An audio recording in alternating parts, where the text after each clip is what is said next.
দেখো ক্লাস আগের দিনে তোমাদের সাথে আলোচনা করেছি এফ ই তুলে দিয়ে ভিইএস বসানো অথবা এফ থাকলে ভিএস বসানো, সেই নিয়ম নিয়ে আলোচনা করেছি।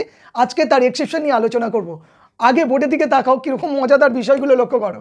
WIF ওয়াইফ আমরা জানি এটা ভাবেল আছে, তারপরে এফ আছে, আমরা তাই জন্য কি করেছি WIVES ওয়াইফস করেছি। আবার এটা ভাবেল আছে, এটা এফ আছে, তাই জন্য কি করেছি LEAVES লিপস করেছি। দেখো একইভাবে CHIEF চিপ, চিপের ক্ষেত্রেও আমরা কি এরকম লিখবো CHIEVES চিপস হবে? না, হবে না। এগুলো কিন্তু এক্সেপশন নিয়ম। এগুলো এক্সেপশন কেন বলো তো?